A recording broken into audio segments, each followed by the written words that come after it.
Hi everyone, and thank you for subscribing to my channel, and thanks for everybody who continues to share my videos and comment as well. I'm very grateful for all your very kind support. Please press subscribe now if you haven't, so you'll be notified when my videos are posted. Today I'd like to speak about Micheál Martin, Ireland's Taoiseach, who was attending an event organised by Fianna Fáil to commemorate the revolutionaries of 1916 at Arbor Hill Cemetery, just beside Collins Barracks in Dublin. Now, this was an event that was organised by Fianna Fáil absolutely hypocritically, because they betrayed the vision of those revolutionaries who struggled and died for Irish freedom, for Irish sovereignty, for Irish independence, and fundamentally to put the needs of the people first. But of course, we've seen Micheál Martin betray them by selling us out to his masters in Brussels rather than representing the people here in Ireland. Now, Martin spoke about the anti-government demonstration that took place on Saturday, where tens of thousands of people showed up against the corrupt government's policies, against the housing disaster, the homelessness disaster, the health chaos, and the immigration, the mass immigration chaos which benefits the globalists as a race to the bottom, while ordinary working class people are the ones that suffer. And Micheál Martin said that people were negative. This is absolutely remarkable when you consider the myriad of social and economic crises facing the people every single day of the week. But of course, Micheál Martin is living in his ivory tower. He's only coming back from his 2-week holiday before they attend in Dáil Éireann today. And of course, he spoke about the educational achievements in Ireland to say there were fantastic social advances. Well, inequality's deepening.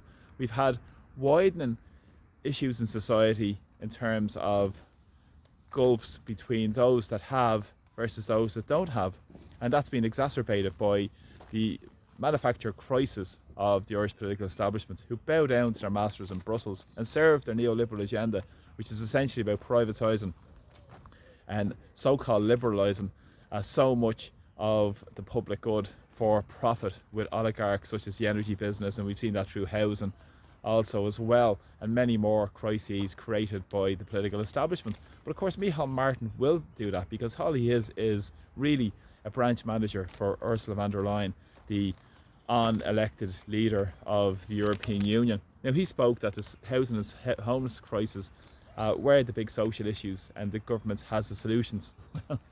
Well, they lied about their housing completions. They missed their social housing targets in the last number of months, and record homelessness. So they're on one track to more misery, more poverty, and more hurt affecting ordinary people's lives because of their policies. And at the same time, we have the immigration chaos, which is creating massive issues in our society. But of course, Micheál wouldn't address that, because that benefits the big commercial property owners and the big employers in a race to the bottom, rather than representing the working class and the ordinary people of Ireland. Now, of course, he said his vision, or his perspective of the vision of the 1916 Proclamation, was inclusive, internationalist vision, and not one that is narrow nationalism. Now, this is interesting what Micheál Martin said, because he said it's one that was open and inclusive and internationalist.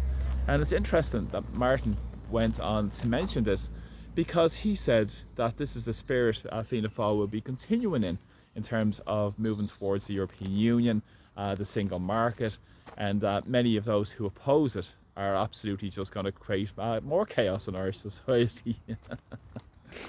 Micheál Martin really needs to check really the proclamation and read it himself, because within the proclamation it says that the people of Ireland should strike for their freedom. Now, of course, because of the years and centuries of oppression, the move was made. It also spoke about that the people of Ireland should seize that moment, and that they paid regard to the secret revolutionaries organisations such as the Irish Republican Brotherhood and other secret revolutionary organisations, and that stood up for Irish independence. And he also said that, well, Micheál Martin's view, but what the proclamation stated, was that the ownership of Ireland is to the people of Ireland, i.e. Micheál, the citizens. Now, of course, at the same time, we've seen the issues going on that about the sovereignty is a backward-looking idea, according to Martin. Now, at the same time, we've also seen that within the proclamation it says that the people are sovereign and indefeasible. But of course, Micheál Martin won't mention this. And at the same time, they also spoke about the sovereign independent state. And of course, Martin said sovereignty, as I said, was a backward-looking idea. So Martin has a complete and utter misguided and revisionist view of what narrow nationalism, as he claims, is. It's about putting the needs of our citizens first. And of course, you work on a basis in terms of mutually beneficial basis with other countries in terms of trade and respect. But that's on the basis of putting ordinary people in those countries first as well.